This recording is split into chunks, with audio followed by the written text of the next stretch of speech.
کر کے حضرت خدیجہ کے پاس آئے. آپ کا دل خوف سے کانپ رہا تھا. بشر تھے، بشریت کا تقاضا آپ کے اوپر آ سکتا تھا. جو لوگ پیارے رسول کو بشر نہیں کہتے یقیناً قرآن کا بھی انکار کرتے ہیں. ایسی قوم بھی ملتی ہے مسلمانوں میں جو پیارے رسول کو بشر نہیں کہتی ہے چند شبہوں کی بنا پر. حضرت خدیجہ سے کہا کہ مجھے کپڑا اڑھا دو، زملونی. لوگوں نے آپ کو کپڑا اڑھایا. جب آپ کا ڈر جاتا رہا تو آپ نے حضرت خدیجہ سے تمام قصہ بیان کر کے فرمایا مجھے اپنی جان کا ڈر ہے. حضرت خدیجہ نے دلاسا دیا اللہ کی قسم آپ کے ساتھ ایسا ہرگز نہیں ہو سکتا. آپ تو اللہ کے احکام کی تعمیل کرتے ہیں. اللہ آپ کو کبھی رسوا نہیں کرے گا. آپ رشتہ ناتا جوڑتے ہیں، کمزوروں کا بوجھ اٹھاتے ہیں. آخر تک کی بات انہوں نے کہی. اس کے بعد یہاں حضرت خدیجہ کا موقف اور ان کا مبارک رویہ بھی امت کے لیے عبرت کی چیز ہے. حضرت خدیجہ نے آپ کو اپنے چچا زاد بھائی ورقہ کے پاس جانے کا مشورہ دیا. ورقہ بن نوفل کے پاس آپ کو لے گئیں. ورقہ بن نوفل جاہلیت میں ان لوگوں میں سے تھے جن کو اللہ تعالیٰ نے توفیق دی کہ جا کر کے دین حق ڈھونڈیں. تو لوگوں کو دین حق اس وقت عیسائیت ہی ملی، عیسائی ہو گئے تھے. عبرانی زبان لکھتے پڑھتے تھے، عمر رسیدہ تھے، نابینا بھی ہو گئے تھے. ان سے حضرت خدیجہ نے کہا کہ بھائی جان اپنے بھتیجے کی باتیں سنیں. ورقہ ابن نوفل نے کہا کہ تم کیا دیکھتے ہو؟ پیارے رسول نے جو کچھ دیکھا تھا بیان فرمایا. ورقہ بن نوفل نے سن کر کے پیارے رسول سے کہا یہ وہی ناموس، وہی مقدس ہستی، وہی فرشتہ ہے جسے اللہ تعالی حضرت موسیٰ پر بھیجا کرتا تھا. اور پھر ان کو یقین ہو گیا کہ آپ رسول ہیں، نبی ہیں. اسی وجہ سے حالانکہ وہ دعوت رسول کے اعلان سے پہلے ان کا انتقال ہو گیا، لیکن علماء نے ان کو، اور حدیث شریف میں آیا ہے کہ پیارے رسول نے فرمایا ان ورقۃ فی بطحان الجنہ، حضرت ورقہ جنت کے باغات میں اور جنت کے نہروں میں ہیں.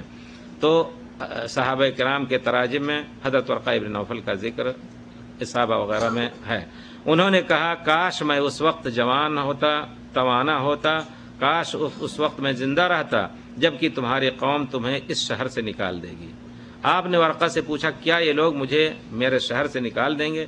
بخاری شریف کی روایت میں ورقہ نے کہا جب بھی کوئی اس طرح کا پیغام لے کر کے آیا جیسا کہ آپ لے کے آئے ہیں تو قوم نے اس سے دشمنی کی.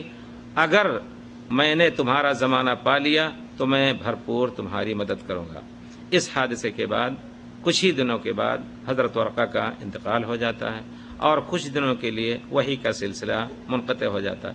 اس درمیان لوگ کفار قریش نے کہنا شروع کر دیا جیسا کہ بعض روایتوں میں آیا. حالانکہ ابھی پیارے رسول صلی اللہ علیہ وسلم کو وحی کے اعلان کا یا لوگوں کی دعوت کا یقین کا حکم نہیں دیا گیا تھا، لیکن وحی کا سلسلہ منقطع ہو گیا. کچھ لوگوں نے جن کو معلوم ہوا کہتے ہیں ان کا شیطان غائب ہو گیا. وحی کے کچھ دن رک جانے کی ایک حکمت علماء نے یہ بھی بیان کی جیسا کہ ابن حجر وغیرہ نے فتح الباری میں ذکر کیا ہے کہ آپ کا خوف جاتا رہے، دوبارہ وحی کا شوق اور انتظار دل میں پیدا ہو جائے. اس وجہ سے کچھ دن کے لیے وحی رک گئی.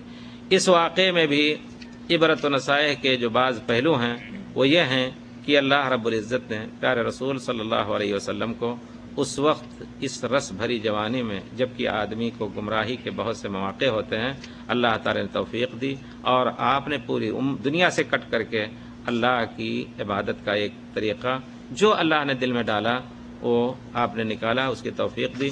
دنیا سے کچھ دن انقطاع کر کے آپ نے صرف اللہ کی عبادت کی.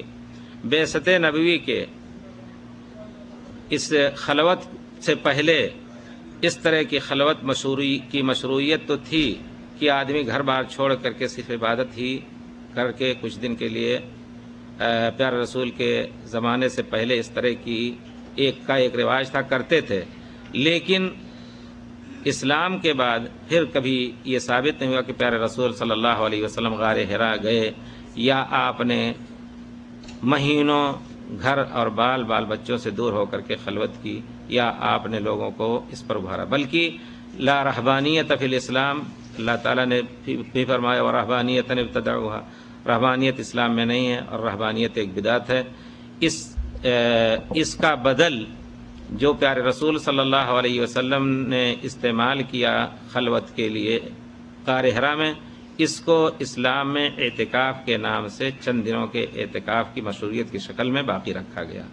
یہاں ہمارے ان حضرات جن کو صوفیہ حضرات کہا جاتا ہے، جو لوگوں سے دور رہنے اور لوگوں سے کٹ کر کے اور جنگلوں میں زندگی گزارنے کی تلقین کرتے ہیں، یہ چیز یہاں سے معلوم ہوتی کہ سنت نہیں ہے، کیونکہ اگر یہ سنت ہوتی تو پیارے رسول کے صحابہ خود جا کر کے غار حرا میں بیٹھتے۔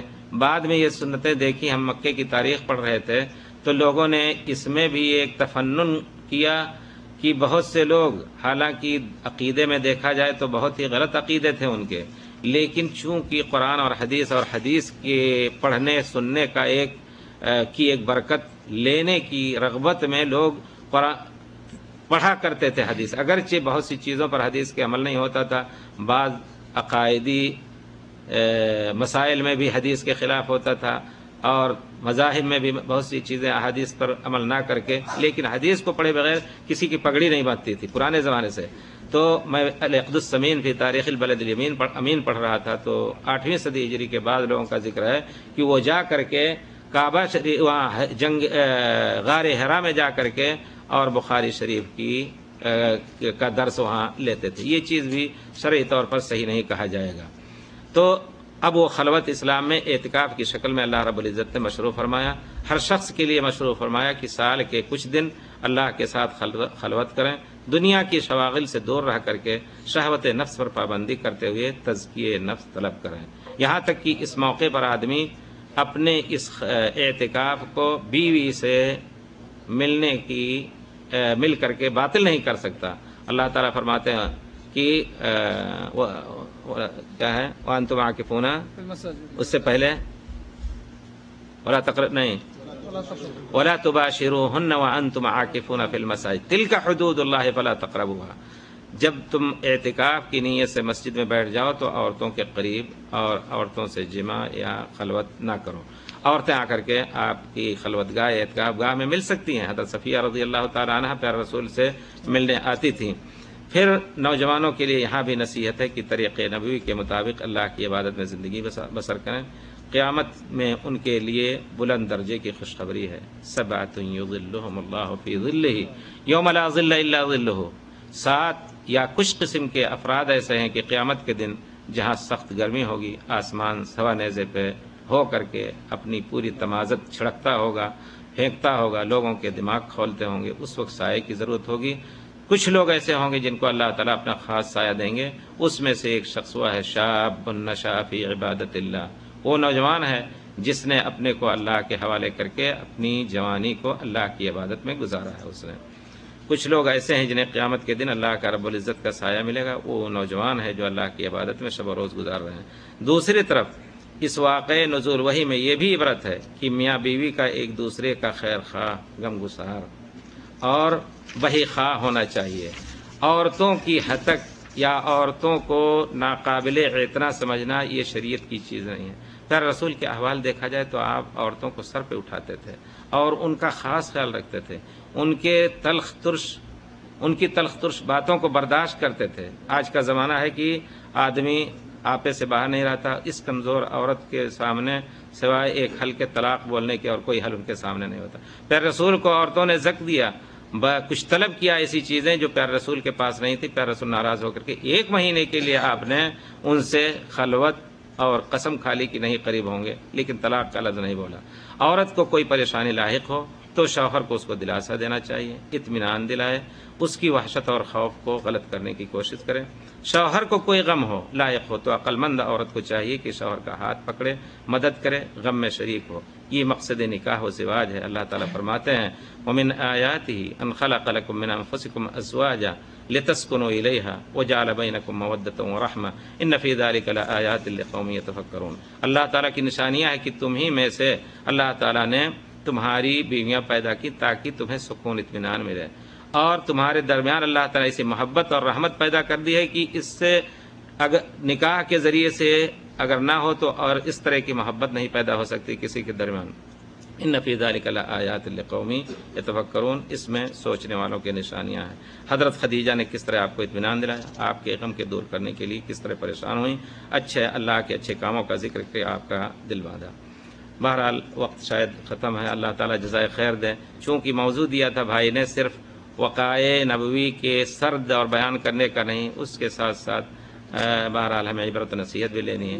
آگے چل کر کے پھر آپ کو تکلیفیں جو برداشت ہوئیں دعوت و تبلیغ میں آپ کے صحابہ کرام کو، وہ ایک داعیہ کے لیے، داعی آدمی کے لیے نصیحت کی چیز ہے کہ پیارے رسول افضل البشر ہو کر کے آپ نے کس قدر تکلیفیں اٹھائیں۔ 3 سال تک شیب ابی طالب میں آپ کو اور آپ کے خاندان کو تنہا رہنا پڑا۔ وہاں واقع ابو طالب بھی آتا ہے، آپ کی 1000 مدد کرتے تھے، لیکن اللہ نے توفیق نہیں دی، وہ ہدایت یاب نہیں ہوئے، اور 1000 پیارے رسول کی محبت کے ساتھ ساتھ قیامت کے دن صحیح مسلم وغیرہ کی روایت ہے کہ وہ اللہ کے عذاب سے نہیں بچ سکیں گے، لیکن پیارے رسول کی برکت سے ان کا عذاب کچھ نہ کچھ ہلکا رہے گا۔ اللہ تعالی ہم سب کو پیارے رسول کی سنت پر عمل کرنے کی توفیق دے۔ ایک چیز کہہ لینے کی یہ بھی ہے کہ جس طرح اللہ تعالیٰ نے ہمیں صرف اپنی عبادت کے لیے پیدا کیا ہے، اسی طرح صرف پیارے رسول کی اتباع کے لیے پیدا کیا ہے۔ کل امتی یدخل الجنہ الا من ابا، پورے امت کے لوگ جنت میں داخل ہوں گے، لیکن وہ شخص جنت میں نہیں داخل ہوگا جو ابا کرے گا۔ کہ قیل ومن یابا یا رسول اللہ، کون ابا کرتا ہے، کون انکار کرتا ہے؟ پیارے رسول فرمایا من اطاعنی فقد دخل الجنہ، جو میری اطاعت کرے گا وہ جنت میں جائے گا، ومن عصانی فقد ابا۔ اللہ تعالی ہم سب کو نیک عمل کی توفیق دے۔ پیارے رسول کی زندگی کو سامنے رکھ کر کے پورا آپ کو اسوہ بنایا ہے، پوری زندگی کو اپنے سامنے رکھ کر کے، اور مسلمان کو چاہیے کہ اپنی زندگی اسی میں ڈالے، اسی میں خیر ہے پوری امت کے لیے، امن ہے پورے عالم کے لیے۔ اگر دنیا امن چاہتی ہے تو اسلام کے قوانین پر عمل کرے، نہیں تو کم سے کم قوانین تعزیر و حدود پر عمل کر کے دنیا میں امن ہو سکتا ہے۔ وصلی اللہ علیہ خیر خلقہ محمد وعلی آلہ وصحبہ اجمعین۔